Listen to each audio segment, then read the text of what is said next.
காலை நேரம், கடற்கரை ஓரம், காலை வீசிக்கிட்டு கையை வீசிக்கிட்டு ஏதோ சண்டைக்கு போகிற சிப்பாய் மாதிரி எல்லோரும் நடந்து போயிட்டுருக்குறாங்க. நடைப்பயிற்சி. அதில் நமக்கு தெரிஞ்ச ஒருத்தர் எதிரில் வந்தார் ரொம்ப வேகமாக. என்ன சார் வாக்கிங்க அப்படின்னு கேட்டோம்.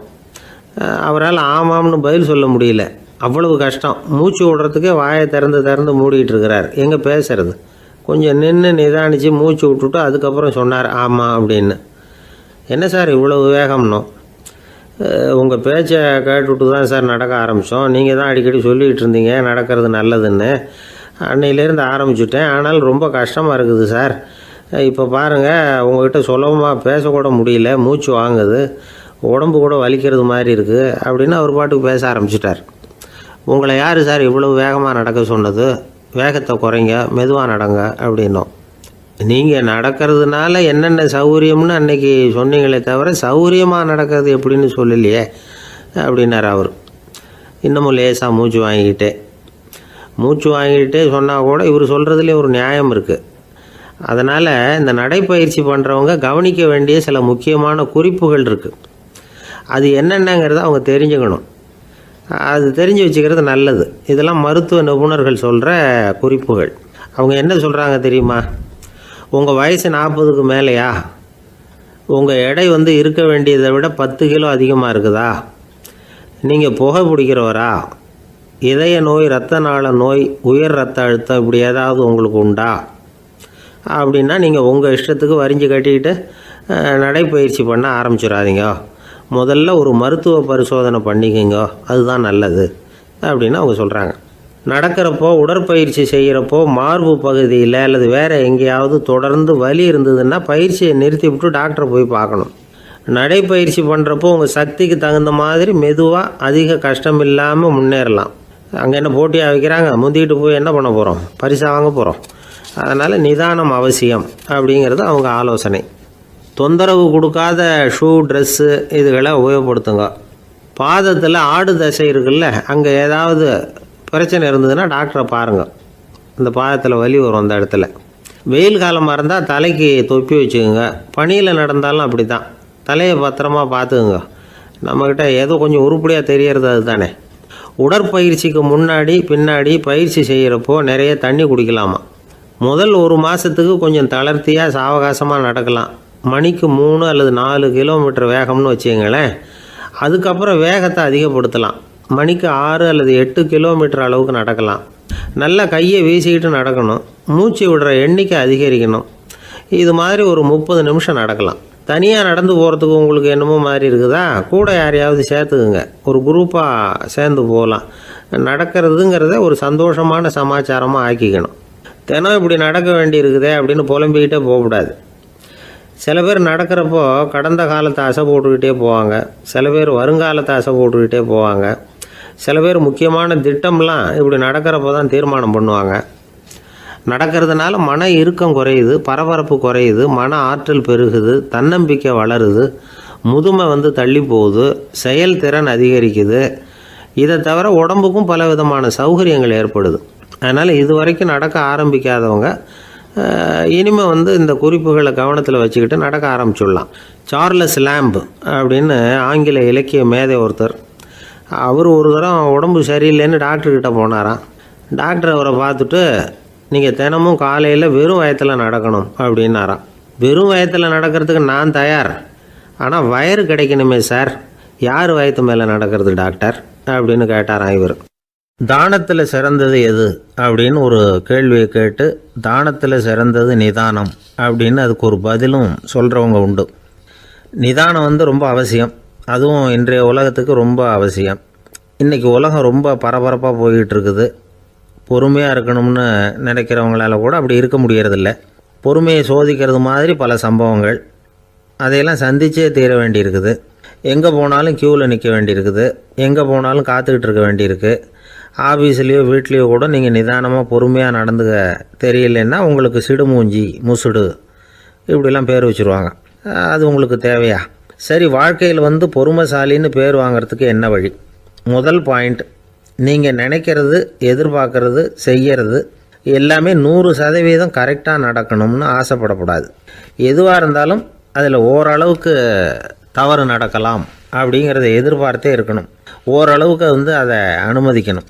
ஒரு நண்பரை 6 மணிக்கு ஒரு இடத்துக்கு வர சொல்லியிருக்கிறீங்க, 6 மணிக்கு அவர் வரலை, உடனே பொறுமை இழந்து நடந்துக்கக்கூடாது.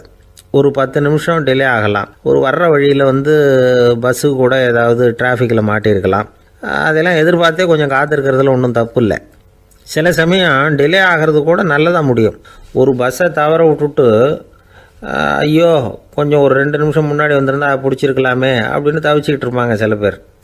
அடுத்தபடியாக வர்ற பஸ்ஸு நேரடியாக நீங்கள் போக வேண்டிய இடத்துக்கே கொண்டு போய் விடுற பஸ்ஸாக கூட இருக்கலாம். அது உங்களுக்கு முன்னாடி தெரியாதுல்ல. சில நெருக்கடியான சூழ்நிலைகளை தமாஷா எடுத்துக்கிறதுக்கு பழகிக்கணும். சில இடங்களுக்கு போகிறப்ப காத்திருக்கிறதுக்கு நம்ம மனசை தயார்படுத்திக்கிட்டே போகணும். ஒரு ரயிலுக்கோ பஸ்ஸுக்கோ அல்லது விமானத்துக்கோ கப்பல் பிரயாணத்துக்கோ போகிறப்போ அங்கே போய் நீங்கள் மணிக்கணக்கில் கூட காத்துக்கிட்டு தான் இருக்கணும். புறப்படுற நேரம் கூட மாறலாம். நீங்கள் போய் சேர்ந்ததும் அது உடனே புறப்படணும்னு கட்டாயமாக என்ன? அது மாதிரி சமயத்தில் படிக்கிறதுக்குன்னு சில சுவாரஸ்யமான புத்தகங்களையும் கையில் எடுத்துக்கலாம். உங்களை சுற்றி எவ்வளவோ சுவாரஸ்யமான சம்பவங்கள் நடந்துக்கிட்டு இருக்குதுல்ல, அதையெல்லாம் வேடிக்கை பாருங்கள். எதுக்காக காத்துக்கிட்டு இருக்கிறோமோ அந்த காரியத்தில் உண்மையாகவே நமக்கு ஒரு அக்கறை இருந்தால் நமக்கு போர் அடிக்காது. சில கோயில்களில் பார்த்துருப்பீங்க, தரிசனத்துக்காக பக்தர்கள் நாள் கணக்கில் காத்துக்கிட்டு இருப்பாங்க. அவங்களெலாம் அழுத்துக்கிறது இல்லை. ஆண்டவனை தரிசிக்கணுங்கிற உண்மையான அக்கறை இருக்கிறதுனால அவங்களுக்கு போர் அடிக்கிறது இல்லை. ஆனால் சில சினிமா தியேட்டரில் கூட பார்க்கலாமே, சினிமா கியூ கூட அப்படி தான். சாயந்தரம் 6 மணி ஆட்டத்துக்கு காலம்பரம் 6 மணிக்கே போய் கூட காத்துக்கிட்டு இருப்பாங்க. அவங்களுக்கெல்லாம் போர் அடிக்காது, படம் பார்க்குற ஆர்வம். இன்னொரு முக்கியமான விஷயத்தை நாம் பழக்கப்படுத்திக்கணும். லிவ் ஃபார் தி மூமெண்ட் அப்படிங்கிறாங்க நிபுணர்கள். ரொம்ப பேர் எப்படின்னா அடுத்தபடியாக நடக்க போகிற விஷயத்திலேயே கவனமாக இருப்பாங்க. அந்த நினைப்புலேயே இந்த நிமிஷத்தை பொறுமை இல்லாமல் கழிப்பாங்க. ஒருத்தர் இருக்கார், அவர் எப்படின்னா ஆஃபீஸ் முடியறதுக்குள்ளேயே சார் 5 மணிக்கெல்லாம் ரெடியாக இருங்க, நாம் அந்த ஹோட்டலில் போய் டிஃபன் சாப்பிட்ணும் அப்படின்னு 4 மணிலேருந்து சொல்லிகிட்டு இருப்பார். 4:55 பரபரப்பாக ஓடி வருவார். 2 பேரும் புறப்படுவோம், ஹோட்டலுக்கு போவோம், சாப்பிட்டுக்கிட்டு இருப்போம். அப்படி சாப்பிட்டுட்டு இருக்கிறப்பே சார் சாப்பிட்டு முடித்ததும் நேராக ஒரு ஜவுளி கடைக்கு போகிறோம் அப்படிம்பார். பரபரக்க சாப்பிட்டு முடிப்பார், புறப்படுவார். ஜவுளி கடையில் அவசரமாக சீக்கிரம் பில் போடுங்க சார், சினிமாவுக்கு நேரம் ஆகிடும்பார். சினிமா தியேட்டரில் உட்காந்து அடுத்தபடியாக எங்கே டின்னர் சாப்பிட்றதுன்னு யோசனை பண்ணிகிட்டு இருப்பார். ராத்திரி படுக்கையில் விழுந்ததுக்கு அப்புறமும் நாளைக்கு காலையில் எழுந்திரிச்சதும் அதை பண்ணணும் இதை பண்ணணும்னு திட்டம் போட்டுக்கிட்டே இருப்பார். அதாவது எப்போவும் அடுத்த நிமிஷம், அடுத்த நாள், அடுத்த வாரம், அடுத்த வருஷம், இதுதான் அவங்க சிந்தனை. இந்த நிமிஷம் என்ஜாய்மெண்ட்டை அவங்க இழந்துடுறாங்களாம். அதனால தான் வாழ்நாள் பூரா பொறுமையின்மை, அவஸ்தை, அல்லல். அதனால் நாம் எல்லோரும் வாழ்க்கையில் நிதானமாக இருக்கிறதுக்கு கற்றுக்கணுமா. அதுக்காக இந்த நிதானத்துக்கு வேறு விதமான அர்த்தம் பண்ணிக்கக்கூடாது. ஒருத்தர் அப்படித்தான் ஒரு தடவை அவருடைய குதிரை காணாமல் போயிட்டு தான். அதுக்காக அவர் கவலைப்படலை, நிம்மதியாக இருந்தார், சந்தோஷமாக இருந்தார். என்ன சார் இது, உங்கள் குதிரை திருட்டு போயிட்டுதுங்கிறீங்க, நீங்கள் கவலைப்படாமல் இருக்கிறீங்களே அப்படின்னு கேட்டாங்களாம். அதுக்கு அவர் சொல்லியிருக்கார், நல்ல வேலை சார், கட்டியிருந்த குதிரை காணாமல் போயிருக்குது. நான் அது மேலே உட்காந்துருக்கிற சமயம் அது காணாமல் போயிருந்ததுன்னா, திருட்டு போயிருந்ததுன்னா நானும் சேர்ந்தில் காணாமல் போயிருப்பேன் அப்படின்னாராம். எவ்வளவு நிதானமான ஆள் பாருங்கள். ஒரு ஊரில் ஒரு மன்னர் இருந்தார். ஒரு நாள் அவருடைய அரசவைக்கு ஒரு ஓவியன் வந்தான். அவன் சீனா தேசத்திலிருந்து வந்தவன், தாவோ சிந்தனையாளன். அவன் அங்கே மன்னர் முன்னாடி நிற்கிறான்.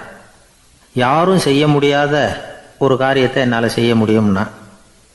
இவன் இப்படி சொன்னதை கேட்டதும் ஏற்கனவே அங்கே இருந்த அரசவை ஓவியன் ஒருத்தனுக்கு கோபம் வந்துட்டுது. இதோ பாரு, இப்படிலாம் பேசக்கூடாது, நான் வேணும்னா உன்னுடைய சவாலை ஏற்றுக்கிறேன் அப்படின்னா. நாம் 2 பேரும் ஓவியம் தீட்டுவோம், அதை பார்த்துட்டு நம்ம 2 பேரில் யார் சிறந்த ஓவியன் அப்படிங்கிறத மன்னரே தீர்மானம் செய்யட்டும், என்ன சொல்கிற அப்படின்னு கேட்டான். அவனும் சரின்னு ஒத்துக்கிட்டான். போட்டி ஆரம்பமாச்சு. அரசர் அவங்களுக்கு 2 சுவர்களை ஒதுக்கி கொடுத்தார். 6 மாத காலம் அவகாசம் கொடுத்தார். 2 ஓவியர்களும் அவங்கவுங்க வேலையை ஆரம்பித்தாங்க. இரவு பகலாக வேலை செய்ய ஆரம்பிச்சுட்டாங்க. 6 மாதம் முடிஞ்சது. அரசர் பார்த்தார். முதல்ல தன்னுடைய அரசவை ஓவியர் தீட்டியிருந்த ஓவியத்தை பார்த்தார். ரொம்ப பிரமாதமாக இருந்தது, பாராட்டினார். இதோ பாரு, உன்னுடைய ஓவியம் அற்புதமாக இருக்குது, உயிரோட்டம் உள்ளதாக இருக்குது, கலையின் உச்சமே இதுதான், இதை விட சிறந்த ஒரு ஓவியத்தை வேற யாராலையும் படைக்க முடியாது அப்படின்னார். அதுக்கப்புறம் அந்த சீன ஓவியன்கிட்ட போனார். எங்கே உன்னுடைய ஓவியம்னு கேட்டார். திரைச்சீலையை விலக்கி விட்டு பாருங்கன்னா மன்னர் அந்த திரைச்சீலையை விளக்குனார். உள்ளே ஓவியம் இருக்க வேண்டிய இடம் கண்ணாடி மாதிரி தெரிஞ்சுது. அவன் அந்த 6 மாத காலமாக அந்த சுவரை தேய்ச்சி தேய்ச்சி கண்ணாடி மாதிரி ஆக்கி வச்சிருக்கிறான். அதுக்கு நேராக எதிர் சுவரில் அரசவை ஓவியம் தீட்டின ஓவியம் இருக்குது. அது எதிரில் இருந்த இந்த கண்ணாடியில் பட்டு பிரதிபலிக்குது. மன்னர் யோசனை பண்ண ஆரம்பித்தார். அப்புறம் அந்த சீன ஓவியனை பார்த்து கேட்டார், இதை பாரு, நீ என்னுடைய ஆளை தோற்கடிச்சுட்ட அப்படிங்கிறதுல சந்தேகம் இல்லை. ஆனாலும் எங்களை ஏமாற்றி இருக்கிற, எந்த ஓவியமும் நீ வரையிலையே அப்படின்னார். அரசே, இதுதான் உண்மையான ஓவியம், உயிருள்ள ஓவியம். இது மனோபாவங்களை பிரதிபலிக்கும், மாறுகின்ற காலங்களை அப்படியே காட்டும் அப்படின்னா அந்த சீன ஓவியன். கையால் வரைகிற ஓவியங்களில் சலனம் இல்லை, கண்ணாடி அப்படி கிடையாது. சக்தியின் ஓட்டம் அதில் எப்பவும் இருந்துக்கிட்டே இருக்கும். கண்ணாடி மட்டுமே ஜீவன் உள்ள ஓவியமாக இருக்க முடியுங்கிறத அந்த சீன ஓவியன் தெரிஞ்சு வச்சிருந்தான். ஏன்னா அவன் ஒரு தாவோ சிந்தனையாளன். ஒவ்வொரு குழந்தையும் இந்த கண்ணாடியோடு தான் பிறக்குது. ஆனால் நாம் என்ன செய்கிறோம்னா ஓவியங்களை கண்ணாடி மீது பதிப்பிச்சு விடுறோம். கண்ணாடி நம்மளை பிரதிபலிக்குது. நம்முடைய அழகோ அவலட்சணமோ கண்ணாடியை பாதிக்கிறது இல்லை. ஏன்னா அதுக்கு மனம் கிடையாது. கடந்து போன வினாடியை பற்றி அது சிந்திக்கிறது இல்லை. அடுத்த கணத்தை பற்றின எதிர்பார்ப்பும் அதுகிட்ட கிடையாது. அதுதான் பற்றற்ற நிலை. மனிதனுக்கு தேவைப்படுறது அதுதான். கண்ணாடிக்கிட்டே இருந்து நாம் கற்றுக்கொள்ள வேண்டிய பாடம் இது. வாழ்க்கையில் மனிதர்களை நேசிக்கலாம், உலகின் அழகையெல்லாம் பிரதிபலிக்கலாம், ஆனால் எதையும் பற்றி கொண்டு விடக்கூடாது அப்படிங்கிறது பெரியவர்கள் அறிவுரை. துயரம்ங்கிறது பற்றுக்களின் சாயை. கண்ணாடி முன்னாடி நிற்கிறப்போவெல்லாம் நமக்கு இந்த ஞாபகம் வரணுமா. ஒரு குடும்ப தலைவர் ஒரு நாள் காலையில் விடிஞ்சு எழுந்திரிச்சதும் சத்தம் போட்டார். யார் இந்த கருங்குரங்கு படத்தை என் ரூமில் கொண்டாந்து மாட்டி வச்சது அப்படின்னு கத்தினார். சமையல் கட்டிலிருந்து மனைவி பதில் சொன்னாங்க, தூக்க கலக்கத்தில் உளராதிங்க, நல்லா பாருங்க, அது படம் கிடையாது, முகம் பார்க்குற கண்ணாடி அப்படின்னாங்க. ஒரு பள்ளிக்கூடம் வகுப்பு நடந்துக்கிட்டு இருக்கு. ஆசிரியர் பாடம் நடத்திக்கிட்டு இருக்கிறார். நடத்தி முடித்த உடனே கேட்டார், மாணவர்களே, இதுவரைக்கும் நான் நடத்தின பாடத்தில் உங்களுக்கு ஏதாவது சந்தேகம் இருக்கா அப்படின்னு கேட்டார். அப்புறம் ஒவ்வொருத்தராக கேட்டார். ஒரு மாணவன் எழுந்திரிச்சான். சார், எனக்கு சந்தேகம் எதுவுமே இல்லைன்னா. ஏன்னு கேட்டார். ஏன்னா எனக்கு நீங்கள் நடத்தின பாடம் தெளிவாக புரிஞ்சுட்டுது, அதனால் சந்தேகம் வரலன்னா. இன்னொரு மாணவன் எழுந்திரிச்சான். சார், எனக்கும் சந்தேகம் எதுவும் இல்லைன்னா. ஏண்டான்னு கேட்டார். ஏன்னா எனக்கு நீங்கள் நடத்தின பாடம் எதுவுமே புரியல, அதனால் சந்தேகம் வரல அப்படின்னா. இந்த இடத்துல நாம் கொஞ்சம் சிந்திச்சு பார்க்கணும். இந்த உலகத்தில் எல்லாம் புரிஞ்ச ஒருத்தனுக்கும் சந்தேகம் வராது, எதுவுமே புரியாத ஒருத்தனுக்கும் சந்தேகம் வராது. அறகுறையாக புரிஞ்சுக்கிட்டவன் இருக்கான் பாருங்க, அவனுக்கு தான் அடிக்கடி சந்தேகம் வரும். ஆக மாணவர்களை இந்த 3 வகையாக பிரிக்கலாம். அதே மாதிரி தான் மனிதர்களையும் 3 வகையாக பிரிக்கிறாங்க ஆன்மீகவாதிகள். ஒரு ஆன்மீக பெரியவர் என்ன சொல்கிறார் தெரியுமா? இந்த உலகத்தில் 3 வகையான மனிதர்கள் இருக்கிறாங்களாம். முதல் வகை எப்படி தெரியுமா? இவங்களுக்கு எதையும் தெரிஞ்சுக்கணுங்கிற அவசியமே கிடையாது. ஏன்னா அவங்களுக்கு எல்லாமும் தெரியும். இவங்க ஞானத்தின் முழு வடிவாக இருக்கிற காரணத்தினால அவங்களுக்கு எந்த சந்தேகமும் இல்லை, எந்த கேள்விகளும் கிடையாது. இந்த நிலையில் இருக்கிறவன் கிருஷ்ணன். எல்லாத்துக்கும் விட தெரிஞ்சுக்கிட்ட நிலையில் அவன் விடையாக மாறிவிட்டான் அப்படின்னு சொல்லுவாங்க. 2வது நிலையில் இருக்கிறவன் அர்ஜுனன். இவனுக்கு எப்போ பார்த்தாலும் கேள்விதான், சந்தேகம்தான். பதில் சொல்ல சொல்ல அவனுக்கு இருக்கிற சந்தேகமும் அதிகமாகிக்கிட்டே இருக்கும், குறையவே குறையாது. அர்ஜுனன் மாதிரி உள்ளவங்க எப்பவும் கேள்வி கேட்டுக்கிட்டே இருப்பாங்க. ஒரு கேள்விக்கு விட கிடைச்சுட்டுன்னு வைங்க, உடனே இன்னொரு கேள்வி அவங்ககிட்ட இருந்து வரும். கிருஷ்ணனுடைய நிலை எப்படின்னா அது கேள்விகளே அற்ற ஒரு நிலை. அர்ஜுனனுடைய நிலை எப்படின்னா அது கேள்விகளை தவிர வேறு எதுவும் அற்ற ஒரு நிலை. இவங்களை தவிர இன்னொரு ஆள் இருக்கிறான், அவனுக்கும் கேள்விகள் அற்ற ஒரு நிலை தான். அவன் யாருன்னா துரியோதனன். இவனுக்கு தெரிஞ்சுக்கணுங்கிற எண்ணமே சுத்தமாக கிடையாது. ஆவலே இல்லைங்கிறதுனால அதை புரிஞ்சுக்கணுங்கிற அவசியமும் இல்லை. அதனால் அவனுக்கு கேள்விகள் அற்ற ஒரு நிலையில் அவன் இருந்துகிட்டு இருக்கிறான். எல்லா பதிலும் தெரிந்து கொண்ட நிலையில் கிருஷ்ணனும் கேள்விகள் அற்ற நிலையில் இருக்கிறான். தெரிஞ்சுக்கணுங்கிற ஆவலே இல்லாத துரியோதனனும் கேள்விகள் அற்ற நிலையிலே இருக்கிறான். இப்படியும் இல்லாமல் அப்படியும் இல்லாமல் 2ம் கெட்டான் நிலையில் இருக்கிறானே, அவன் தான் அர்ஜுனன். அதனால் பெரியவங்கள்லாம் என்ன சொல்கிறாங்கன்னா, இந்த உலகத்தில் அர்ஜுனன்களாக இருக்கிறவங்க ஒன்று துரியோதனனாக மாறிடணும், இல்லைன்னா கிருஷ்ணனாக மாறிடணும். இதை தவிர வேறு வாய்ப்பு இல்லை. துரியோதனன் மாதிரி உள்ளது விலங்கு நிலை, கிருஷ்ணன் மாதிரி உள்ளது தெய்வ நிலை. அர்ஜுனன் விலங்காகவும் ஆக முடியல, தெய்வமாகவும் ஆக முடியல. இப்படி ரெண்டும் கெட்டானா இருக்கிற வரைக்கும் இந்த கேள்விகளும் பிரச்சனைகளும் இருந்துக்கிட்டே தான் இருக்கும். இதுதான் பெரியவர்கள் சொல்லுகிற அனுபவ உண்மை. ஒரு ஆசிரியர் ரொம்பவும் விரிவாக விளக்கமாக பாடம் நடத்தின பிறகு, மாணவர்களே ஏதாவது சந்தேகம் இருந்தால் கேளுங்கன்னாராம். ஒரு மாணவன் எழுந்திரிச்சான். சார், எனக்கு ஒரு சந்தேகம்னா. என்னன்னு கேட்டார். இது வரைக்கும் என்ன பாடம் சார் நடத்துனீங்க அப்படின்னா அந்த பையன். ஒரு ஊரில் ஒருத்தர் இருந்தான். ஏதோ ஒரு சின்ன அலுவலகத்தில் வேலை பார்த்துக்கிட்டு இருந்தான். ரொம்ப ஏழை. வர்ற கொஞ்சம் வருமானத்தை வச்சு வாழ்க்கையை ஓட்டிகிட்டு இருந்தான். ஒரு நாள் தெரு வழியாக அவன் நடந்து வந்துக்கிட்டு இருக்கிறான். தெருவில் ஒரு காசு கிடந்தது. அதை பார்த்துட்டான். அது குனிஞ்சு எடுத்தான். அது ஒரு பழங்கால காசு. அந்த காசு நடுவில் ஒரு துளை இருந்தது, அதாவது துளையிட்ட நாணயம். பழங்காலத்தில் புழக்கத்தில் இருந்த ஒரு நாணயம் அது. துளையிட்ட நாணயம் கிடச்சிதுன்னா ரொம்ப நல்லது, அது அதிர்ஷ்டம் அப்படின்னு ஒரு நம்பிக்கை உண்டு. இவன் கையில் அது கிடைச்சதும் ரொம்ப சந்தோஷப்பட்டான். இனிமேல் என்னுடைய கஷ்டம்லாம் தீரப்போகுது, அதிர்ஷ்டம் என்னை தேடி வரும், நான் பணக்காரன் ஆகிடுவேன் அப்படின்னு சொல்லிட்டு அந்த காசை தன்னுடைய கோட்டு பையில் பத்திரமா போட்டு வச்சுக்கிட்டான். அடிக்கடி அதை தொட்டு பார்த்துக்கிறது உண்டு, வெளியில் எடுக்க மாட்டான். இப்படியே கொஞ்ச காலம் ஆச்சு. அதுக்கப்புறம் என்னாச்சு தெரியுமா? நிஜமாகவே அதிர்ஷ்டம் அவனை தேடி வர ஆரம்பிச்சிட்டுது. செல்வம் குவிஞ்சுது. பணம், பதவி, புகழ் எல்லாம் சேர்ந்தது. சமூகத்தில் அவன் ஒரு பெரிய மனுஷன் ஆயிட்டான். எல்லாரும் அவனை பாராட்டினாங்க. அவன் எதை தொட்டாலும் வெற்றி, எல்லாம் அந்த காசோட மகிமை அப்படின்னு அவன் மனசுக்குள்ளே நினச்சிக்கிட்டான். தினமும் காலையில் அந்த கோட்டை போட்டுக்கிட்டு தான் வெளியில் கிளம்புவான். புறப்படுறதுக்கு முன்னாடி கோட்டு பாக்கெட்டை தொட்டு பார்த்துக்குவான், உள்ளே காசு இருக்கா அப்படிங்கிறத உறுதிப்படுத்திக்குவான். அதுக்கப்புறம் தான் வெளியில் கிளம்புவான். இப்படியே பல வருஷம் ஓடி போச்சு. ஒரு நாள் அவனுக்கு அந்த ஆசை வந்துட்டுது, அதாவது அந்த துளையிட்ட நாணயத்தை எடுத்து கண்ணால் பார்க்கணும் அப்படின்னு. காலையில் சாப்பிட்டுக்கிட்டு இருந்தான். அப்போ தன்னுடைய மனைவிகிட்ட சொன்னான், ரொம்ப நாளைக்கு அப்புறம் என்னுடைய அந்த நாணயத்தை இன்றைக்கி வெளியில் எடுத்து பார்க்க போகிறேன்னா. என்னத்துக்கு அது, இப்போ அதை பார்க்க வேணாமே அப்படின்னு மெதுவாக இழுத்தாங்க அந்த அம்மா. இல்லை நான் பார்த்தே தீரணும் அப்படின்னு அவன் தன்னுடைய சட்டை பைக்குள்ளே கையை விட்டான். உள்ளே இருந்த நாணயத்தை வெளியில் எடுத்தான். பார்த்தா அவனுக்கு ஆச்சரியமாக போச்சு. அந்த நாணயத்தில் துளையே இல்லை. என்ன ஆச்சு அப்படின்னு சொல்லி அவன் ரொம்ப குழம்பி போயிட்டான். இப்போ அந்த அம்மா சொன்னாங்க, நான் தான் ஒரு நாள் உங்கள் கோட்டு ரொம்பவும் தூசியாக இருக்கேன்னு சொல்லி அதை ஜன்னலுக்கு வெளியில் உதறினேன். உள்ளே இருந்த அந்த காசு அப்போ எனக்கு தெரியாது, ஞாபகத்தில் இல்லை. அது தெருவில் விழுந்துட்டது போல இருக்கு. அதுக்கப்புறம் எவ்வளவோ தேடி பார்த்தேன், கிடைக்கல. அதுக்குள்ளே அதை யாரோ எடுத்துகிட்டு போயிட்டாங்க போல இருக்கு. அது இல்லைங்கிறது உங்களுக்கு தெரிஞ்சால் வருத்தமாக இருக்குமேங்கிறதுக்காக நான் தான் வேற ஒரு நாணயத்தை எடுத்து சட்டை பைக்குள்ளே வச்சுட்டேன் அப்படின்னு விவரத்தை சொன்னாங்க அந்த அம்மா. இது எப்போ நடந்ததுன்னு கேட்டான். உங்களுக்கு அந்த காசு கிடைச்சதே அன்னைக்கு மறுநாளே இது நடந்து போச்சு அப்படின்னாங்களாம். இதை கொஞ்சம் யோசனை பண்ணி பாருங்கள். அவனுக்கு அதிர்ஷ்டத்தை கொடுத்தது அந்த நாணயம் இல்லை, அவனுடைய நம்பிக்கை, அதாவது தன்னம்பிக்கை. அதுதான் வேலை செஞ்சிருக்கு.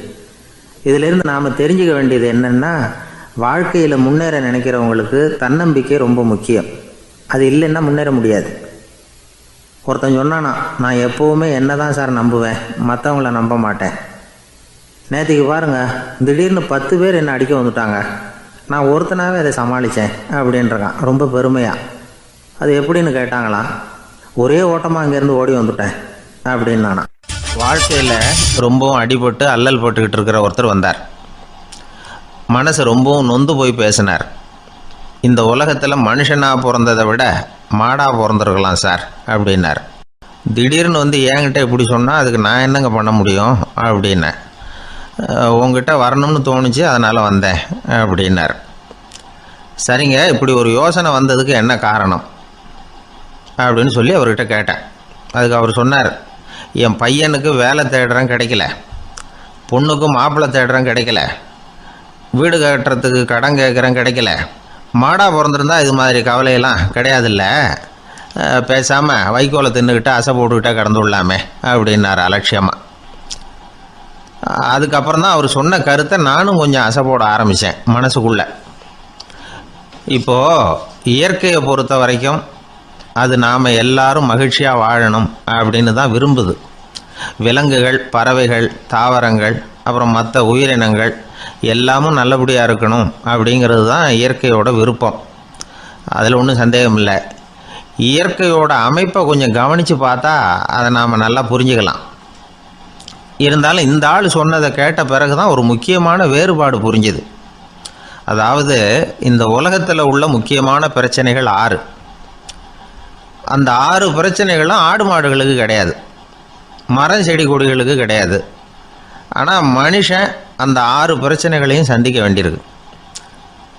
சரி, அந்த 6 பிரச்சனைகள் என்னென்ன தெரியுமா? முதல்ல இந்த ஆடு மாடுலாம் நமக்குன்னு சொந்தமாக ஒரு வீடு இல்லையே அப்படின்னு கவலைப்பட்டுக்கிட்டு இருக்கிறதில்ல. ஆனால் மனிதனுக்கு வீடு தேவைப்படுது. இது ஒரு வித்தியாசம். இப்போ 2வது பிரச்சனை என்னென்னா ஆடை பிரச்சனை. ஒரு கோழியோ சேவலோ நாம் போட்டுக்கிறதுக்கு ஒரு சட்டை இல்லையே அப்படின்னு கவலைப்படுறதில்ல. ஆனால் மனுஷனுக்கு அந்த கவலை உண்டு. சரி, இப்போ 3வது என்னன்னு பார்த்தா கல்வி பிரச்சனை. ஒரு பசுமாடு கவலையோடு நின்றுக்கிட்டு இருக்கு அப்படின்னு வச்சுக்குவோம். நீங்கள் அதுக்கிட்ட போய் ஏன் பசுமாடை கவலையோடு நின்றுக்கிட்டு இருக்கிற அப்படின்னு கேட்குறீங்க. என் கண்ணுக்குட்டிக்கு எல்கேஜியில் இடம் கிடைக்கல, டொனேஷன் கொடுக்கறதுக்கு கையில் பணமும் கிடையாது, சிபாரிசுக்கு யாரை பிடிக்கிறதுன்னு தெரியல, இப்படியா சொல்லிகிட்டு இருக்கோம். அதுக்கு அந்த கவலையெல்லாம் கிடையாது. ஆனால் மனிதனுக்கு அந்த கவலை உண்டு. 4வது என்னன்னு பார்த்தீங்கன்னா வேலை வாய்ப்பு பிரச்சனை. வேலை கிடைக்கலையே அப்படின்னு வேப்ப மரம் கவலைப்படுறதில்ல, ஆனால் மனுஷன் கவலைப்படுறான். 5வது என்னன்னு பார்த்தா கல்யாண பிரச்சனை. எருமை மாடு பசுமாடு எல்லாம் பொண்ணுக்கு மாப்பிள்ளை தேடிட்டாலே இது பேப்பரில் மணமகன் தேவை அப்படின்னு விளம்பரமாக கொடுக்குது, அதெல்லாம் கிடையாது. 6வது என்னன்னு பார்த்தீங்கன்னா பணம் சம்பந்தமான பிரச்சனை. ஆடு மாடுலாம் பணத்தை சேமிக்கணும்னோ ஏதாவது நிதி நிறுவனத்தில் முதலீடு பண்ணணும்னோ நினச்சிக்கிட்டு இருக்கிறதில்ல. பணத்தை எப்படி காப்பாற்றுறது அப்படிங்கிற கவலையும் அதுகளுக்கு கிடையாது. குதிரை குளம்போடு பிறக்குது, அதனால் அது காடு மேடெல்லாம் கவலை இல்லாமல் தெரியலாம். ஆடு உடம்பில் ரோமத்தோடு பிறக்குது, அதனால் அது குளிரை பற்றி கவலைப்பட வேண்டிய அவசியம் இல்லை. ஆனால் மனுஷனை பார்த்திங்கன்னா அவன் தான் ஒன்றும் இல்லாமல் பிறக்கிறான். ஏன் இந்த பாகுபாடு அப்படின்னு கேட்டால் இதை பற்றி கொஞ்சம் சிந்திச்சு பார்க்கணும். அதாவது இந்த சந்தேகத்தை ஒரு பெரியவர்கிட்டையும் கேட்டேன். அவர் சொன்னார் இதுக்கு பதில். அவர் இதே கேள்வியை இயற்கை கிட்ட கேட்டாராம். இயற்கை பதில் சொல்லிச்சான். வேறு யாருக்கும் கொடுக்காத ஒரு வலுவான கருவியை, ஒரு பவர்ஃபுல் வெப்பன் மனுஷனுக்கு கொடுத்துருக்குறேன்னு, அந்த கருவியை உபயோகப்படுத்தி அந்த 6 பிரச்சனை மட்டும் இல்லை 6 கோடி பிரச்சனைகள் இருந்தாலும் அதையெல்லாம் சமாளிக்கலாம். அது கருவி என்ன தெரியுமா? அதுதான் 6வது அறிவு. அதை உபயோகப்படுத்தினா காலுக்கு செருப்பு தயார் பண்ணிக்கலாம், குளிருக்கு போர்வை தயார் பண்ணிக்கலாம், என்ன வேணும்னாலும் செய்யலாம் அப்படின்னு இயற்கை பதில் சொல்லிச்சான். அதனால் நாம் செய்ய வேண்டியது என்னென்னா இயற்கையை முதல்ல சரியாக புரிஞ்சுக்கணும். இயற்கையின் படைப்பையே நாம் சரியாக புரிஞ்சுக்கிறது இல்லையா, அதுதான் வேதனை. இந்த கதையை கேளுங்க. இப்போ நகரத்திலேருந்து ஒரு ஆள் கிராமத்துக்கு வந்தான். அங்கே ஒரு சிறுவன் மாடு மேய்ச்சிக்கிட்டு இருந்தான். நகரத்து ஆள் சொன்னான், எவ்வளோ அழகான பசு, அது சரி இதுக்கெல்லாம் ஏன் கொம்பு இல்லைன்னா. இதுக்கு அந்த பையன் பதில் சொன்னான், பசுமாட்டுக்கு கொம்பு இல்லாததுக்கு பல காரணங்கள் உண்டு. கண்ணுக்குட்டியாக இருந்தால் கொம்பு இருக்காது, பசு வளர்ந்து பெருசானதுக்கு அப்புறம் தான் கொம்பு முளைக்கும், இது ஒரு காரணம். சில சமயம் வளர்கிற கொம்பை எடுத்து விடுறது உண்டு, அது ஒரு காரணம். ஆனால் இதுக்கு ஏன் கொம்பு இல்லைன்னு கேட்குறீங்க. அதுக்கு என்ன காரணம்னா இது பசு இல்லை குதிரை அப்படின்னானா. கத்தியை தீட்டாதே புத்தியை தீட்டு அப்படின்னு ஒரு பெரியவர் புத்தி சொன்னார். அதை கேட்ட ஒரு இளைஞன், அது எப்படி பெரியவரை புத்தியை தீட்டுறது? கத்தியை தீட்டுன்னு சொன்னால் ஒரு கருங்கல்லில் கத்தியை தேய்க்கலாம், புத்தியை தீட்டுன்னு சொன்னால் எப்படி தலையை கொண்டுட்டு போய் தரையில் தேய்ச்சிக்கிட்டு இருக்க முடியுமா அப்படின்னா. அந்த பெரியவர் உடனே புரிஞ்சுக்கிட்டார், இந்த இளைஞனுக்கு புத்தி கூர்மை கம்மி அப்படிங்கிறத புரிஞ்சுக்கிட்டார். அது சரி, அறிவுக்கும் புத்திசாலித்தனத்துக்கும் என்ன வித்தியாசம்? இது ஒரு முக்கியமான கேள்வி. அறிவுன்னா என்ன, புத்திசாலித்தனம்னா என்ன? இதே கேள்வியை சாக்ரட்டிஸ் கிட்ட அவருடைய சீடன் ஒருத்தன் கேட்டானான். ஐயா, அறிவுக்கும் புத்திசாலித்தனத்துக்கும் என்னங்க வித்தியாசம் அப்படின்னு கேட்டிருக்கான். சாக்ரட்டிஸ் நிமிர்ந்து பார்த்துருக்கிறார் அந்த சீடனை. அதுக்கப்புறம் சொன்னாராம், நான் சொல்கிறேன் உன்னுடைய கேள்விக்கு பதில், ஆனால் அதுக்கு முன்னாடி நீ ஒரு காரியம் பண்ணணும்னாரான். என்னங்க செய்யணும் சொல்லுங்கன்றிருக்கான். அதோ பாரு ஒரு பெரியவர் உட்காந்துருக்கிறாரு, அவர்கிட்ட போ, இங்கேருந்து பக்கத்தில் இருக்கிற அந்த கிராமத்துக்கு போய் சேர எவ்வளவு நேரம் ஆகும் அப்படின்னு கேட்டுட்டு வா அப்படி சொன்னார் சாக்ரட்டிஸ். சரின்னு சொல்லிவிட்டு இவன் போனான். அந்த பெரியவர் முன்னாடி போய் நின்னான். ஏங்க பெரியவரை, இங்கேருந்து அதோ தெரியுத அந்த கிராமத்துக்கு போய் சேர்றதுக்கு எவ்வளவு நேரம் ஆகும் அப்படின்னு கேட்டான். பெரியவர் நிமிர்ந்து பார்த்தார். ஆனால் பதில் எதுவும் சொல்லலை. இவன் மறுபடியும் ஒரு தடவை அதே கேள்வியை அவர்கிட்ட கேட்டான். என்னங்க, நான் கேட்குறது உங்கள் காதில் விழுதா? அந்த கிராமத்துக்கு போய் சேர்றதுக்கு எவ்வளோ நேரம் ஆகும் அப்படின்னு சொல்லி மறுபடியும் கேட்டான். அப்பவும் அவர் பதில் சொல்லலை. உடனே அவன் மனசுக்குள்ளே முடிவு பண்ணிக்கிட்டான். சரி, பெரியவர் ஒரு மாதிரியாக தெரிகிறார், புத்தி சுவாதீனம் சரியில்லாத ஒரு மாதிரி தெரியுது அப்படின்னு நினச்சிக்கிட்டே வந்த வழியிலே திரும்பி வந்துட்டான். கொஞ்சம் தூரம் நடந்திருப்பான். இப்போ அந்த பெரியவர் மறுபடியும் கூப்பிட்டார். இளைஞனே இப்படி வாழ்னார். இவனுக்கு ஒன்றும் புரியல. மறுபடியும் திரும்பி நடந்தான். அவர் முன்னாடி போய் நின்னான். பெரியவர் சொன்னார், தம்பி, இங்கேருந்து அந்த கிராமத்துக்கு போய் சேர்றதுக்கு 5 நிமிஷம் ஆகும் அப்படின்னார். இப்போ அந்த இளைஞன் அந்த முதியவரை ஒரு மாதிரியாக பார்க்க ஆரம்பித்தான். அதுக்கப்புறம் கொஞ்சம் யோசித்தான். பிறகு அவர்கிட்டே கேட்டுட்டான், ஏங்க பெரியவரை, இதே பதிலை அப்போவே என்கிட்ட சொல்லியிருக்கலாமே, என்னை திரும்பி போன்னு சொல்லிவிட்டு பாதி தூரம் போனதுக்கப்புறம் மறுபடியும் கூப்பிட்டு அதுக்கப்புறம் இப்படி சொல்கிறீங்களே, இது நியாயமா அப்படின்னா. பெரியவர் சிரித்தார். அதுக்கப்புறம் சொன்னார், ஏன்பா, நீ எவ்வளவு வேகமாக நடக்கிறேங்கிறத பார்க்காம நீ கிராமத்துக்கு போய் சேர வேண்டிய நேரத்தை எப்படி என்னால் சொல்ல முடியும்? அதனால தான் உன்னை கொஞ்சம் தூரம் நடக்க விட்டு உன்னுடைய நடையின் வேகம், அந்த கிராமம் இருக்கிற தூரம் ரெண்டையும் கணக்கு போட்டு அதுக்கப்புறம் நேரத்தை சொன்னேன்னார். சீடன் வந்து தலை குனிந்தான். அப்படியே திரும்பி வந்து சாக்ரட்டிஸ் முன்னாடி நின்னான். சாக்ரட்டிஸ் இப்போ சொல்கிறார், தம்பி, அதுக்கு பேர் தான் புத்திசாலித்தனம்.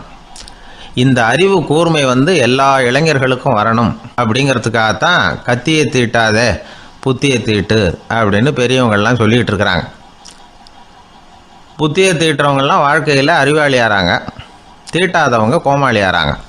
இதுதான் இன்றைக்கி நடக்கிறது. அதனால் அறிவு கூர்மைங்கிறது வேற. இந்த காலத்து ஆசாமி ஒருத்தர் இன்னொருத்தரை பார்த்து கேட்டார், ஏங்க, ஒரு விமானம் இங்கேருந்து புறப்பட்டு 2 மணி நேரத்தில் மதுரைக்கு போய் சேருது. நல்லா கவனிங்க, ஒரு விமானம் இங்கேருந்து புறப்பட்டு 2 மணி நேரத்தில் மதுரைக்கு போய் சேருது அப்படின்னா என்னோடய வயசு என்னன்னு கேட்டார். இவர் கேட்குறதுல ஏதாவது அர்த்தம் இருக்கா? அதாவது இங்கேருந்து புறப்பட்டு 2 மணி நேரம் ஆகுது மதுரைக்கு போகிறதுக்கு, அப்படின்னா என் வயசு என்னன்னு கேட்குறாரு. இதை கேட்ட உடனே அவர் பதில் சொன்னார், அப்படின்னா உங்களோட வயசு 20 அப்படின்னார். எப்படிங்க அவ்வளவு கரெக்டாக சொன்னீங்க அப்படின்னு கேட்டார். வேறு ஒன்றும் இல்லை, எங்கள் பக்கத்து வீட்டில் ஒரு முழு பைத்தியம் இருக்குது, அதோட வயசு 40, அப்படின்னா உன் வயசு 20 தான் இருக்கணும் அப்படின்னார். அரை பைத்தியம்னு முடிவு பண்ணிக்கிட்டார். அதனால் வாழ்க்கையில் அறிவு கூர்மைங்கிறது ரொம்ப அவசியம். அந்த புத்திசாலித்தனம் இருக்கிறவங்க வாழ்க்கையில் வெற்றி பெறுவது நிச்சயம். ஒரே ஒரு ஊரில் ஒரு ராஜா இருந்தார். அவர் பேரில் மக்களுக்கு ரொம்ப மரியாதை. அவ்வளவு நல்லா ஆட்சி புரிஞ்சுக்கிட்டு வந்தார். அவருக்கு வயசாயிட்டுது. அதனால் ஒரு நாள் அமைச்சரை கூப்பிட்டார். இதை பாருங்கள், எனக்கு வயசாயிட்டுது, அதனால் இந்த அரச பொறுப்பையெல்லாம் நீங்கள் ஏற்றுக்குங்க அப்படின்னார். அதுக்கப்புறம் ராணியை கூப்பிட்டார்.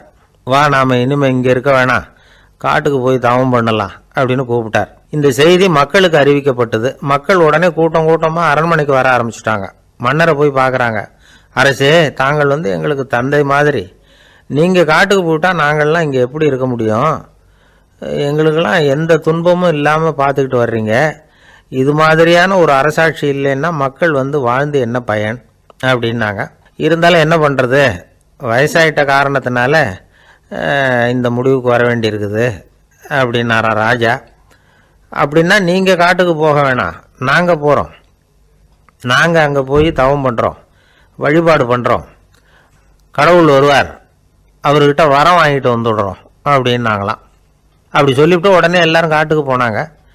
நாட்டு மக்கள் எல்லாரும் ஒட்டு மொத்தமாக வந்து காட்டில் உட்காந்துக்கிட்டு தவம் பண்ணுறதை பார்த்தார் கடவுள். உடனே புறப்பட்டு வந்தார். எல்லாரும் இப்படி வந்து உட்காந்துருக்கிறீங்களே, என்ன வேணும் உங்களுக்கு அப்படின்னு கேட்டார். உடனே மக்கள் எல்லாரும் ஒரு குரலில் சொன்னாங்க, சுவாமி, எங்கள் மன்னன் ரொம்ப நாளைக்கு நல்லபடியாக இருக்கணும். அவர் வந்து மகிழ்ச்சியாகவும் உடல் நலத்தோடும் இருந்தால் தான் நாங்கள் அமைதியாக வாழ முடியும் அப்படின்னாங்க. சரி, அதுக்கு என்ன செய்யணும் அப்படின்னார் ஆண்டவன். எங்கள் மன்னருக்கு இன்னும் ஒரு 100 வருஷம் ஆயுளை கொடுங்க அப்படின்னாங்க. அவ்வளவு தானே, சரி அப்படியே ஆகட்டும் அப்படின்னு சொல்லிவிட்டு ஆண்டவன் போயிட்டார். மக்கள் மகிழ்ச்சியோடு திரும்பி வந்தாங்க. மன்னா, கடவுள் வரம் கொடுத்துட்டார், நீங்கள் 100 வருஷம் வாழ போகிறீங்க அப்படின்னாங்க. இதை கேட்டதும் ராணி ராஜாவை வணங்கி நான் தவம் செய்ய போகிறேன் அப்படின்னு புறப்பட்டாங்க. உடனே மக்கள் என்ன நினச்சாங்க தெரியுமா? ஐயோ, நாம் ராஜாவுக்கு மட்டும்தானே நீண்ட ஆயுள் வேணும்னு வரம் வாங்கினோம், ராணிக்கு வாங்கலையே, அதுதான் கோபத்தில் புறப்பட்டாங்க போல இருக்கு அப்படின்னு நினச்சி வருத்தப்பட்டாங்க. ஆனால் ராணி நினச்சது அது இல்லை. ராணி போய் தவம் பண்ணாங்க, கடவுள் காட்சி கொடுத்தார். இவங்க கேட்குறாங்க, சுவாமி, ராஜாவுக்கு மட்டும் 100 வருஷம் ஆயுள்னு வரம் கொடுத்துட்டீங்க, அப்படின்னா குடிமக்களும் 100 வருஷம் இருக்கணும். இப்படிப்பட்ட குடிமக்கள் இல்லைன்னா அப்படிப்பட்ட அரசன் இருந்து என்ன பிரயோஜனம் அப்படின்னாங்களாம்.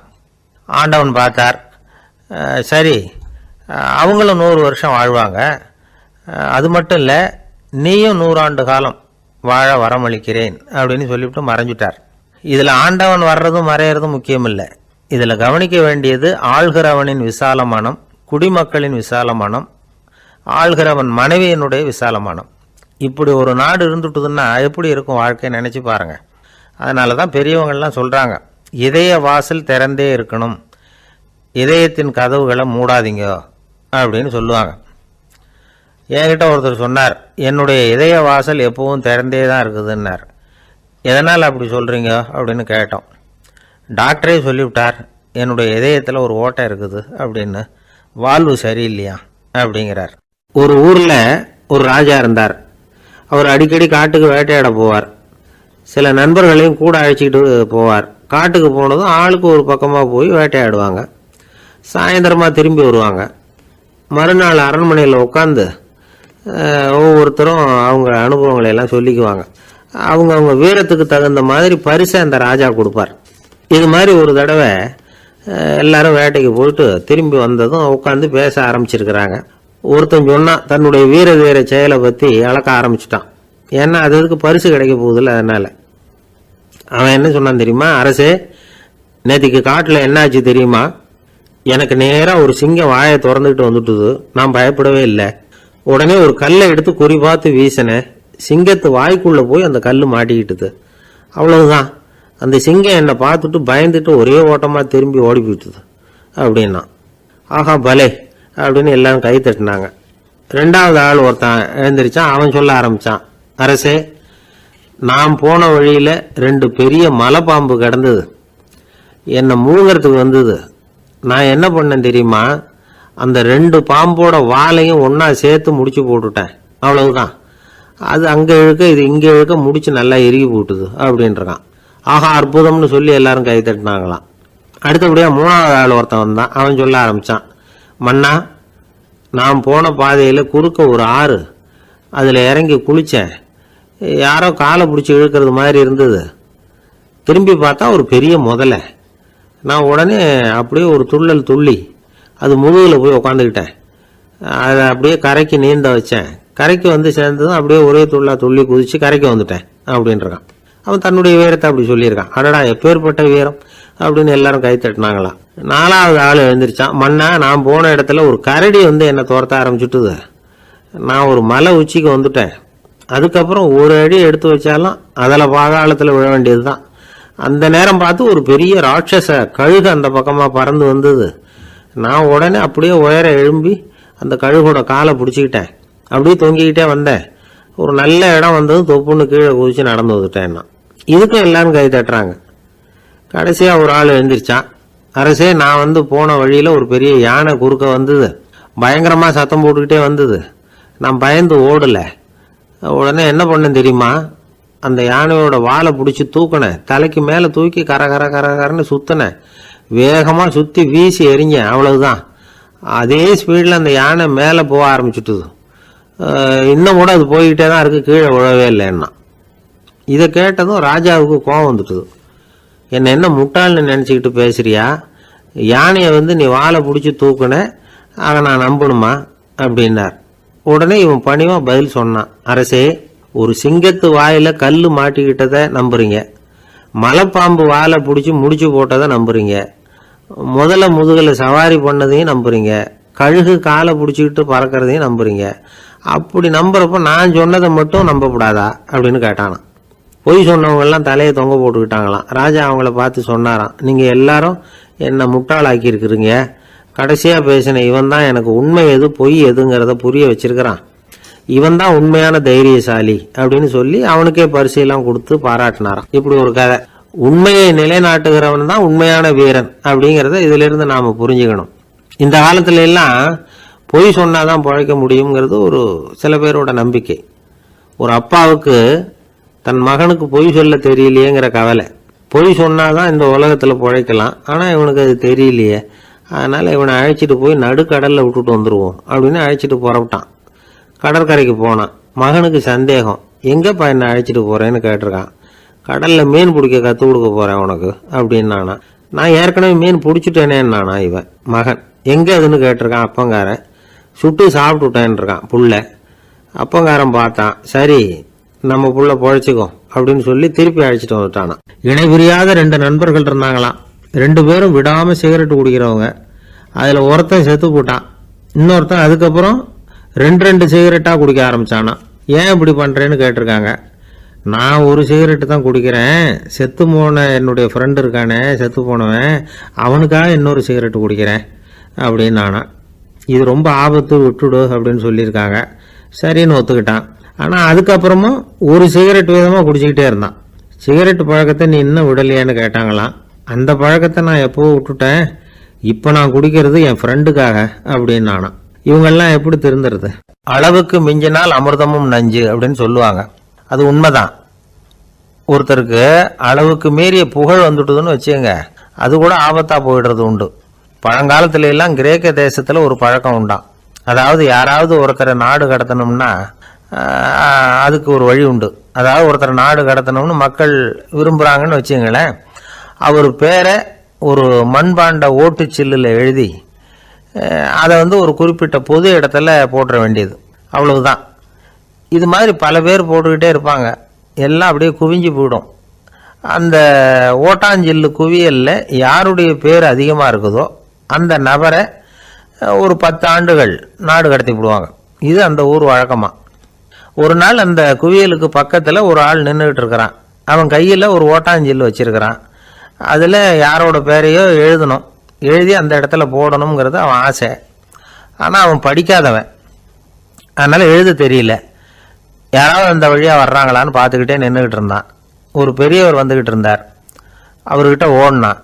கையில் இருந்த மண்பாண்ட சில்லை கொடுத்தான். ஐயா, இதில் ஒரு பேர் எழுதி கொடுங்களேன்னா. அந்த பெரியவர் அதை வாங்கி கையில் வச்சுக்கிட்டு, என்ன பேர் எழுதணும் சொல்லு அப்படின்னா. இவன் சொன்னான், அரிஸ்டைடிஸ் அப்படின்னு எழுதுங்க அப்படின்னா. இதை கேட்டதும் அந்த பெரியவருக்கு அதிர்ச்சி. ஏன்னா அவர் தான் அரிஸ்டைடிஸ், தத்துவ மேதை அரிஸ்டைடிஸ் அவர். இருந்தாலும் நான் தான் அதுங்கிறத காட்டிக்காம அந்த ஆளுகிட்ட கேட்டார். அது சரிப்பா, அரிஸ்டைடிஸ்ங்கிற பேரை எழுத சொல்கிற, அவர் உனக்கு என்ன கெடுதல் பண்ணார், அவர் பேரை இதில் எழுத சொல்கிறியே அப்படின்னு கேட்டிருக்கார். அதுக்கு இவன் சொன்னானா, அவர் எனக்கு எந்த கெடுதலும் பண்ணலை, அவரை நான் பார்த்தது கூட இல்லை அப்படின்ட்டுருக்கான். அப்புறம் எதுக்காக அவரை நாடு கடத்தணும்னு நீ ஆசைப்படுற அப்படின்னு கேட்டிருக்கார். இப்போ அந்த ஆள் சொல்கிறான், அரிஸ்டைடஸை பற்றி எல்லாரும் பேசுகிறாங்க, அவர் ரொம்ப நல்லவர், அவர் ஒரு பெரிய அறிவாளிங்கிறாங்க, அவர் ஒரு பெரிய வள்ளல், பேரறிஞர், இப்படி எல்லாரும் சொல்கிறத கேட்டு கேட்டு எனக்கு ரொம்ப அழுத்து போயிட்டுது, அதனால தான் வெறுப்பாயிட்டேன் அப்படின்னு நானும். இதிலேருந்து என்ன தெரியுது, நாம் நல்லவனாக இருக்கிறதுல ஒன்றும் இடைஞ்சல் இல்லை.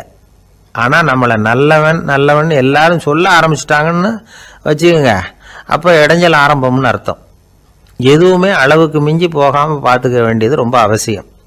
அளவுக்கு அதிகமாக ஆசைப்படாதவங்களில் ஆப்ரஹாம் லிங்கனும் ஒருத்தரான். அவர் ஒரு தடவை தன்னுடைய நண்பர்கள்கிட்ட பேசிக்கிட்டு இருந்தாராம். ஒருத்தர் கேட்டிருக்கார், ஒரு மனுஷனுக்கு கால்கள் எவ்வளோ உயரம் இருக்கணும் அப்படின்னு கேட்டாராம். இதுக்கு ஆப்ரஹாம் லிங்கன் சொன்னாராம், அது என்ன, இடுப்புலேருந்து தரையை தொடுற அளவுக்கு உயரம் இருந்தால் போதும் அப்படின்னாராம். ஆரம்ப காலத்தில் ஒரு குரு, அப்போ ஒரு சீடன் இருந்தான். அது வேடிக்கையான குரு, வேடிக்கையான சீடன். ஒரு ஆசிரமம். ஒரு நாள் ஒருத்தன் அவசரமாக அந்த குருவை தேடி வந்திருக்கிறான். என்ன விஷயம்னு விசாரித்தார் குரு. உங்கள் சீடர் என்னை அடிச்சுட்டார் அப்படின்னு புகார் பண்ணானா அந்த ஆள். குரு சீடனை கூப்பிட்டார். அடிச்சே அந்த ஆளை அப்படின்னு கேட்டாராம். ஆமான் இருக்கான் சீடன். ஏன் அடிச்சே அப்படின்னு கேட்டாராம். இந்த ஆள் உங்களை பற்றி மட்டமாக பேசிவிட்டான், என்னால் அதை தாங்கிக்க முடியல, அதனால தான் அடிச்சுட்டேன்றான். அப்படி என்ன பேசினா அப்படின்னு கேட்டாராம். உன்னுடைய குருநாதர் இப்போல்லாம் அர்த்தமில்லாமல் பேச ஆரம்பிச்சுட்டார் அப்படின்னு சொல்லிவிட்டான், அதனால தான் அடிச்சுட்டேன் அப்படின்னானா. அதுக்காக அடித்தே அப்படின்னாராம். நான் அதுக்காக அடிக்கலை குருவே, இப்பெல்லாம் நீங்கள் அர்த்தமில்லாமல் பேசுகிறதாக அவன் சொல்கிறான் அப்படின்னா இதுவரைக்கும் நீங்கள் அர்த்தத்தோடு பேசினதாகத்தானே அர்த்தம், அது தப்பு தானே, அதனால தான் அடித்தேன் அப்படின்னானா. ஒரு பெரியவர் உட்கார்ந்துருக்கிறார், அவரை சுற்றி அவருடைய தோழர்கள் உட்காந்துருக்கிறாங்க. ஏதோ ஒரு முக்கியமான செய்தியை அவர் அவங்களுக்கு சொல்லிகிட்டு இருக்கிறார். அவங்களும் ஆர்வமாக கேட்டுக்கிட்டு இருக்கிறாங்க. இந்த சமயத்தில் யாரோ ஒரு ஆள் வேகமாக அங்கே வர்றார். வர்ற வேகத்திலேயே எனக்கு ஏதாவது உதவி செய்யுங்க அப்படின்னு கேட்டுக்கிட்டே வர்றார். கேட்கறது உதவி, ஆனால் குரல் மிரட்டுறது மாதிரி இருக்குது, அதட்டி கேட்கறது மாதிரி இருக்குது. இதை கேட்டது அந்த பெரியவர் ஆத்திரப்படலை, ஆனால் அவரை சுற்றி இருந்தவங்க ஆத்திரப்பட்டாங்க. இதை பெரியவர் கவனித்தார். கொஞ்சம் அமைதியாக இருங்கன்னார். வந்தவரை கூப்பிட்டார், அவருக்கு சில பொருள்களை கொடுத்தார். என்னங்க இப்போ உங்களுக்கு மகிழ்ச்சி தானே அப்படின்னார். அப்படின்னு அலட்சியமாக அவர் சொல்கிறார். நான் உங்களை நல்ல முறையில் நடத்தினேன்னா அப்படின்னு கேட்குறாரு அவர் மறுபடியும். அதெல்லாம் ஒன்றும் இல்லை அப்படின்னு சொல்லி அவர் சொல்லிகிட்டு இருக்கிறாரு. குரலில் கடுமை குறையில. சுற்றி இருந்தவங்களால இதை பொறுத்துக்க முடியல. கோபத்தோடு அவரை நோக்கி நெருங்க ஆரம்பித்தாங்க. பெரியவர் அவங்களையெல்லாம் தடுத்து நிறுத்தினார். வந்தவரை வாங்க என்னோட அப்படின்னு சொல்லி அழைச்சிட்டு போனார். வீட்டுக்கு போனார். அங்கே போனதும் இன்னும் சில பொருள்களை எடுத்து அவர்கிட்ட கொடுத்தார்.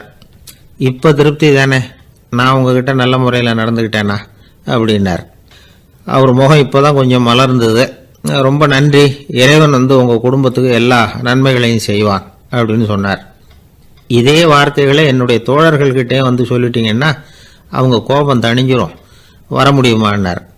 கண்டிப்பாக வர்றேன் அப்படின்னாரு. மறுநாள் காலையில் அந்த இடத்துக்கு வந்தார். அதே மாதிரி சொல்லிவிட்டு அவர் போயிட்டார். தோழர்கள்லாம் ரொம்ப வியப்போடு பெரியவரை பார்த்தாங்க. அந்த பெரியவர் தான் நபிகள் நாயகம்.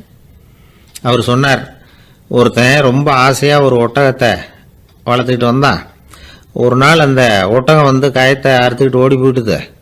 அக்கம் பக்கத்தில் இருக்கிறவங்கெல்லாம் அந்த ஒட்டகத்தை பிடிக்கிறதுக்கு முயற்சி பண்ணாங்க. அதை துரத்திக்கிட்டு ஓடினாங்க. ஒட்டகம் தாறுமாறாக ஓட ஆரம்பிச்சுது.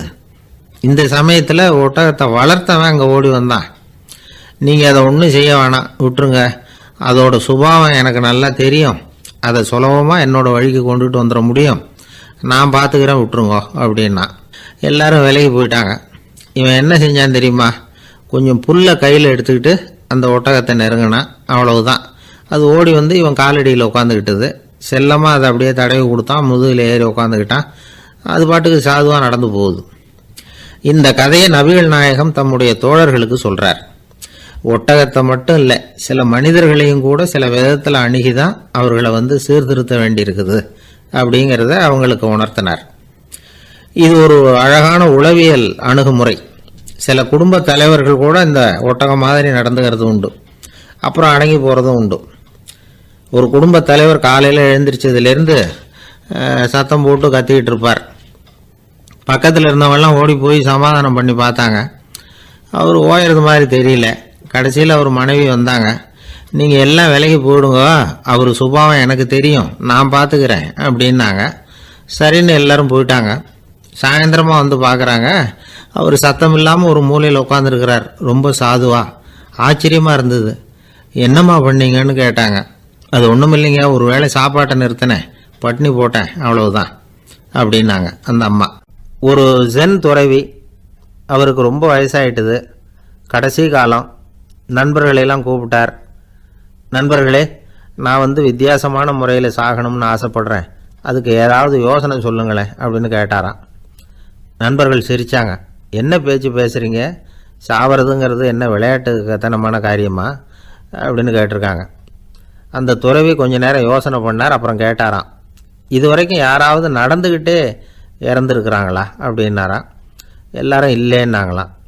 ஒருத்தர் மட்டும் சொல்லியிருக்கார், அப்படியும் ஒருத்தர் இறந்துருக்கிறதாக ஒரு கதையில் படிச்சிருக்கிறேன், ஒரு ஞானியால் தான் அப்படியெல்லாம் செய்ய முடியும் அப்படின்னு அவர் சொன்னாராம்.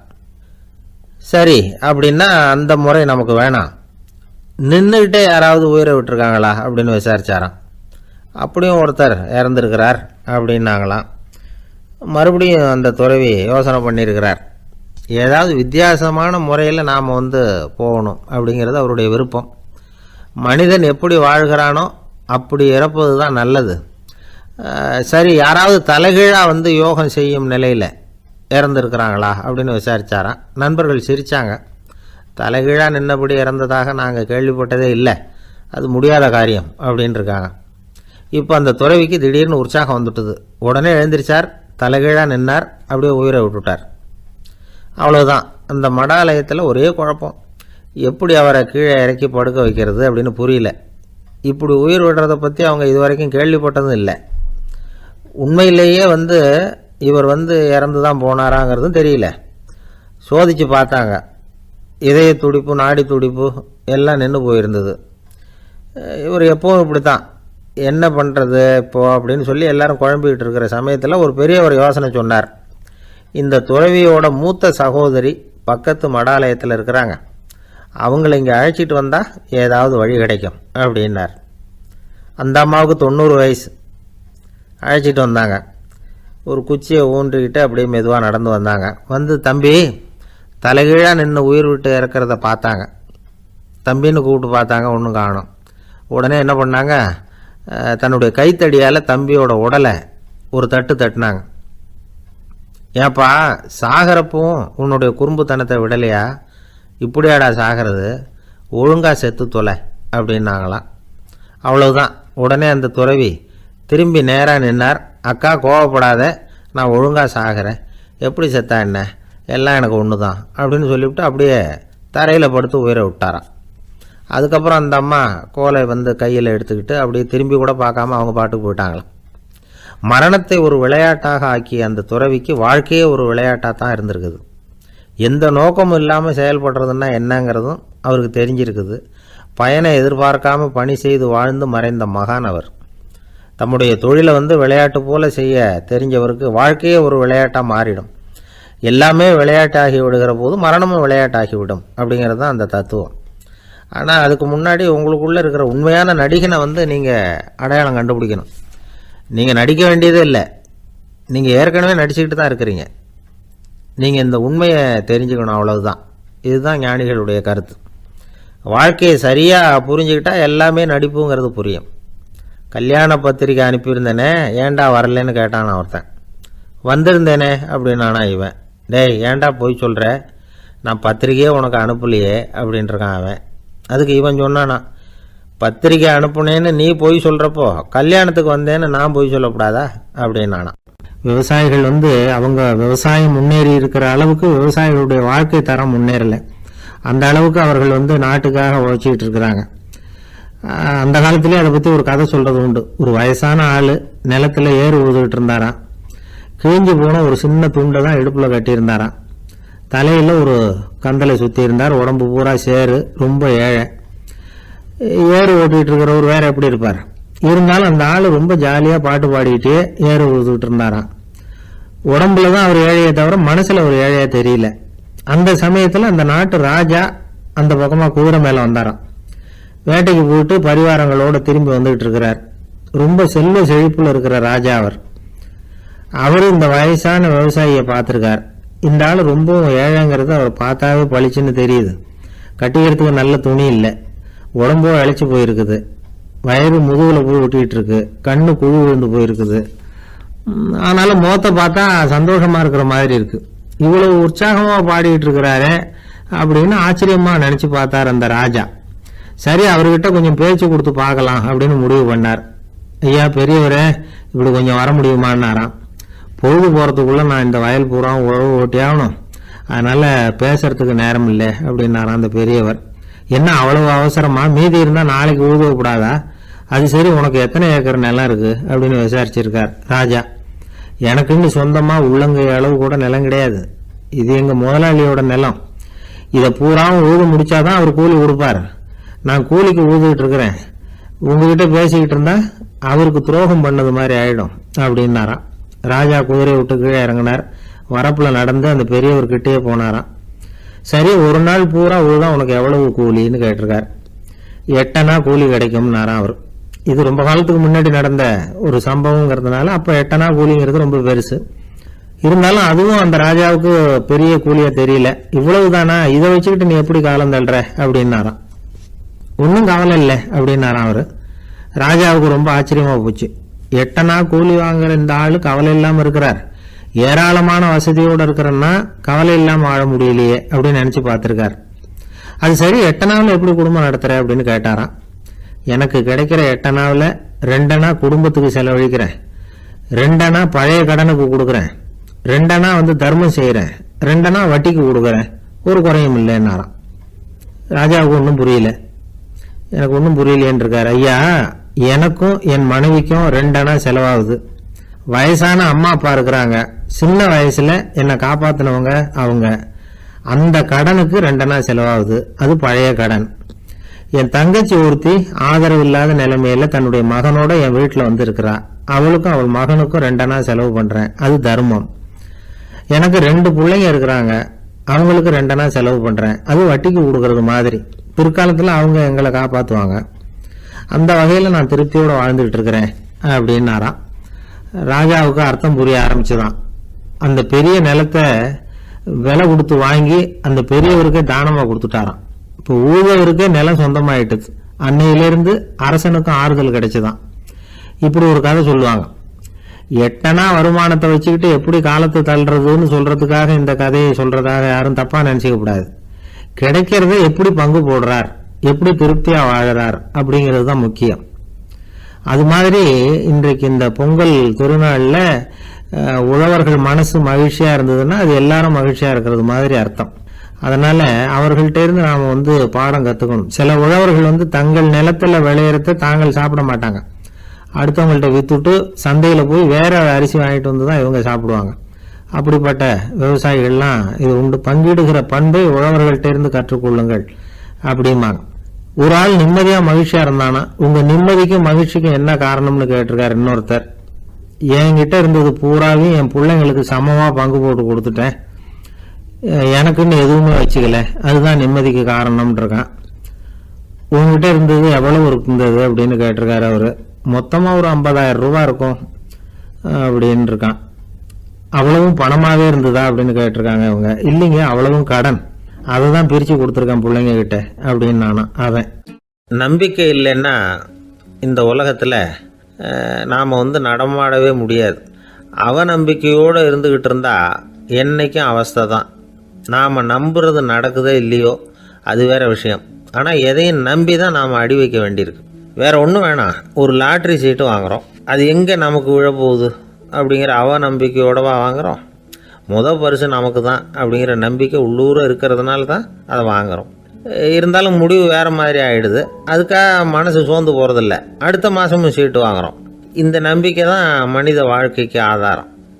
ஒரு கடையில் போய் டீ சாப்பிட்றீங்க, அந்த டீ நல்ல டீ தானா, அதில் விஷம் கலந்துருக்குமா அப்படிங்கிற சந்தேகம் வந்துட்டுதுன்னு வச்சுங்க. அதுக்கப்புறம் அதை எப்படி நீங்கள் சாப்பிட முடியும்? நம்பி தான் சாப்பிட்ணும். ரயில் ஒழுங்காக போய் சேருங்கிற நம்பிக்கை இருக்கிறதுனால தான் அதில் ஏறி உட்காடுறோம். லெட்டர் ஒழுங்காக போய் சேருங்கிற நம்பிக்கை இருக்கிறதுனால தான் பெட்டியில் போடுறோம். சரி, நம்ம கதையெல்லாம் நம்மளோட இருக்கட்டும். மனித நம்பிக்கை எந்த அளவுக்கு உறுதியாகவும் அறிவுபூர்வமாகவும் இருக்கணுங்கிறதுக்கு அலெக்சாண்டர் வாழ்க்கையில் நடந்த ஒரு சம்பவத்தை உதாரணமாக சொல்லலாம். இந்த உலகத்தையே ஜெயிக்கணும்னு புறப்பட்டார் அலெக்சாண்டர். ஒரு கட்டத்தில் அவர் சிட்னஸ் நதி கரைக்கு சேர்ந்தார். அந்த சமயத்தில் அவருக்கு கடுமையான நோய் வந்துட்டுது. அவர் கூடவே வந்திருந்த கிரேக்க வைத்தியர்கள் என்னென்னமோ முயற்சியெல்லாம் பண்ணி பார்த்தாங்க. இருந்தாலும் அலெக்சாண்டருக்கு வந்திருக்கிறது என்ன நோய்ங்கிறத அவங்களால கண்டுபிடிக்க முடியல. ஏன்னா அந்த பகுதியில் உள்ளவங்களுக்கு மட்டுமே அதிகமாக வரக்கூடிய ஒரு வினோதமான நோயாக இருந்தது அது. ஆனால் அவர் இருக்கிற இடம் எதிரியோட இடம், பாரசீக மன்னனோட ஆளுகைக்கு உட்பட்ட இடம். என்ன பண்ணுறது அப்படின்னு எல்லாரும் யோசனை பண்ணாங்க. பாரசீக மன்னனோட அரண்மனையில் இருக்கிற வைத்தியர் வந்தால் இந்த நோயை குணப்படுத்தி விடுவார் அப்படின்னு சொன்னாங்க.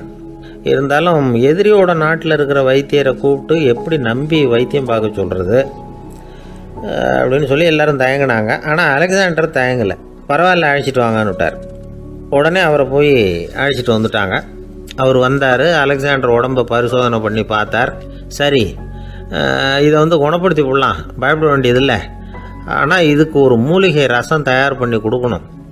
நான் போய் அதை தயார் பண்ணிவிட்டு 2 நாளில் திரும்பி வந்துடுறேன் அப்படின்னு சொல்லிவிட்டு போனார் அந்த வைத்தியர். அதே மாதிரி 2 நாளில் திரும்பி வந்தார் மூலிகை ரசத்தோட. இதுக்கு இடையில் அலெக்சாண்டரோட தளபதிகளில் ஒருத்தர் ரகசியமாக ஒரு எச்சரிக்கை கடிதம் கொடுத்து அனுப்பியிருக்கிறான். அதை வாங்கி என்ன விஷயம்னு பார்த்தார். இப்போ உங்ககிட்ட வந்திருக்கிற எதிரி நாட்டு வைத்தியரை நம்பாதீங்க, அவன் கொண்டுகிட்டு வந்திருக்கிற மூலிகை ரசத்தில் விஷம் கலந்துருக்குது அப்படின்னு அதில் எழுதியிருக்கு. அதை பார்த்தார் அலெக்சாண்டர். இருந்தாலும் கொஞ்சம் கூட அலட்டிக்கல. வைத்தியர் கொடுத்த மருந்தை வாங்கி கடகடன்னு குடிச்சுட்டு அதுக்கப்புறம் அந்த கடிதத்தில் இருந்த விஷயத்தை அந்த வைத்தியர்கிட்ட சொன்னார். வைத்தியர் திகைச்சு போயிட்டார். தன் மேலே அலெக்சாண்டர் வச்சிருக்கிற நம்பிக்கையை பார்த்து அவருக்கு ரொம்ப வியப்பு. வைத்தியர் உண்மையிலேயே நல்ல மருந்து தான் கொண்டுகிட்டு வந்து கொடுத்துருக்கிறார், அதில் விஷம்லாம் எதுவும் கலக்கலை. அதுக்கப்புறம் அலெக்சாண்டர் அந்த வைத்தியரை பார்த்து சொன்னாராம், நம்பிக்கைங்கிற அச்சாணியை ஆதாரமாக வச்சுக்கிட்டு தான் இந்த உலகம் சுற்றிக்கிட்டு இருக்குது. எனக்கு எதிரியாக இருந்தாலும் பாரசீக மன்னர் ரொம்ப பெரியவர். அப்பேற்பட்ட மன்னருடைய அரண்மனை வைத்தியர் தொழில் நேர்மை இல்லாதவராக இருக்க மாட்டார். அப்படி இருந்தால் அவரை அரண்மனை வைத்தியராக வச்சிருக்கவே மாட்டாங்க அப்படின்னு நம்பினேன். என்னுடைய நம்பிக்கை வீண் போகலை அப்படின்னாராம். இதுதான் மானுட நம்பிக்கைங்கிறது. இந்த காலத்துலேயும் இது மாதிரி இந்த மானுட நம்பிக்கையை ரொம்பவும் சாமர்த்தியமாக கையாளுகிற கெட்டிக்காரங்க சில பேர் இருக்கிறாங்க. இந்த காலத்து குரு, அவருக்கு ஒரு சிஷ்யன். குரு முன்னாடி அந்த சிஷ்யன் ரொம்ப பணிவாக நின்று, குருவே உங்கள் கையால் விஷத்தை கொடுத்தாலும் அதை வாங்கி மடமடன்னு குடிச்சிருவேன் அப்படின்னா. உன்னுடைய குரு பக்தியை மெச்சினேன் அப்படின்னார் குரு. அதுக்கு அந்த சிஷ்யன், அப்படி இல்லை குருவே, உங்ககிட்ட சிஷ்யனாக இருக்கிறத விட உங்கள் கையால் விஷத்தை வாங்கி குடிச்சு விடுறது ரொம்ப நல்லது, அதனால தான் அப்படி சொன்னேன் அப்படின்னா. ரொம்ப நாளைக்கு முன்னாடி ஒரு நாள் கோவலன் நாடகம் நடந்தது. எங்கள் மதுரையில் நடந்தது. அதில் ஒரு முக்கியமான கட்டம். கண்ணகி கிட்ட சிலம்பை வாங்கிக்கிட்டு அதை விற்கிறதுக்காக மதுரை நகருக்கு புறப்படுறான் கோவலன். அந்த சமயத்தில் கண்ணகி பாடுற மாதிரி ஒரு நாடக பாடல் நாடக ஆசிரியர் எழுதினது.